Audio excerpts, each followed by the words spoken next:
the top 3 ways I like to hook these live mullet. Tail hook worked on that yellow. Inshore, Tampa Bay, USA. First way, right before their lip. See how their lip kind of bends open? They've got this chunk of cartilage right between their eyes, not in their brain, but just before their eyes and just behind their lip. There they are. So that's right behind their lip. See their lip? And right in front of their nose. And see, it's a real hard chunk of cartilage. Make sure your barb is sticking out.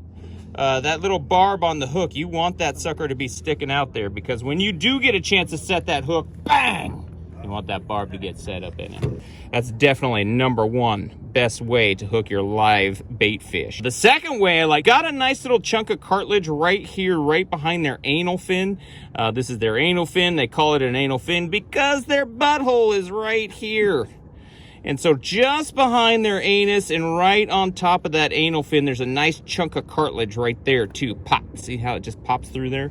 Now, when you do this, be real careful that you don't get a scale on top of your hook point. That's never fun. Look at that. That's going to prevent a hookup, man. Nobody wants that. Do not have that happen. But right there, that's a good rig. Now, I really like fishing this if I'm laying on a beach and I'm basically level with the water.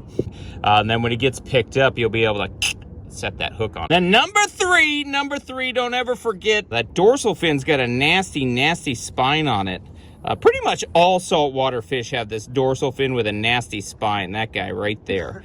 But same kind of thing. There is a chunk of meat right underneath that dorsal, right where the dorsal fin meets. So you're going to use your hook and follow that dorsal fin down right where it attaches, and you're going to go right at the base of that dorsal. Nice little hook spot right there too. And that'll prevent your hook from pulling out. Now, this is probably the weakest of all, but actually it's got some pretty good integrity. You can get a pretty good tug on that one. Now, I'll show you a difference though. Like for instance, if you come back here through the tail, right?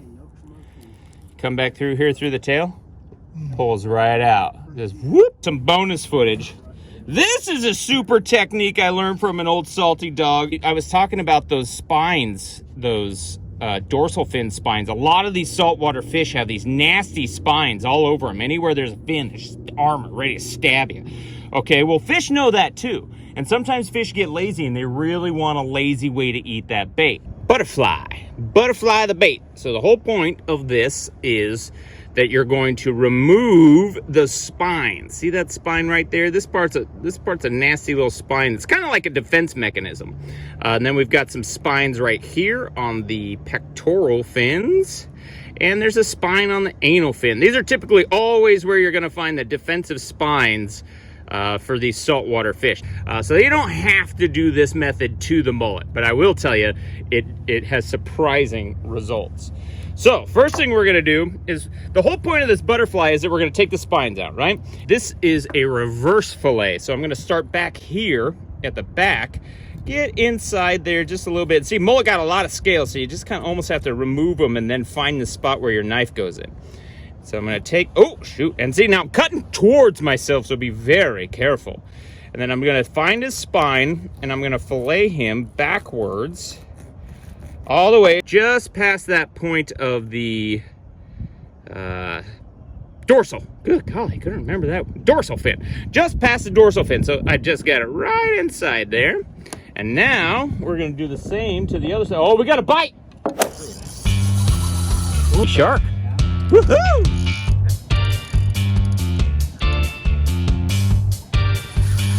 Oh, look at that power. Probably got another run in or somewhere.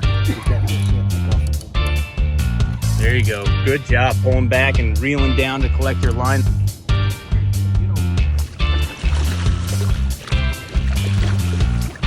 Fish. That is right. Try not to get their gills, but I'll get their face right here because she's got a lot of power in her. And then sharks also will go dormant if you put them upside down. Oh, no wonder she had so much fighting power. She actually missed the hook and then that snell got her. You got those pliers handy? I do. Yeah, that shark skin's tough stuff. There you go. Good fish, Mike. You gotta hold it and get a picture with it, you know. Head first into the water. Swim off strong, baby. Oh yeah, she swam off real strong. Then on the other side, same thing. I'm going to find down inside there. Where is it? There he is. I got a nice little spot to start the cut. Now be careful. See how I'm cutting towards myself? I hate cutting towards myself. Sharp knives really make it a whole lot easier. That is a good thing to have a sharp knife. I got this flappy flap here, and then I'm gonna take this spine and I'm simply just gonna pull it out. And I'm gonna pull out the rest of it. See how that works? Now I like to leave the guts in there, so I'm going to pinch that little piece and leave those little guts in there. They like the guts. Make sure you leave those guts in there. And then when it gets down in the water, it's gonna do some really nice dancy jiggly things down there. Then we're gonna take that hook, stick it right in that piece of cartilage. And that is a good looking rigged up bait. I see. Nice, bloody and smelly. Okay.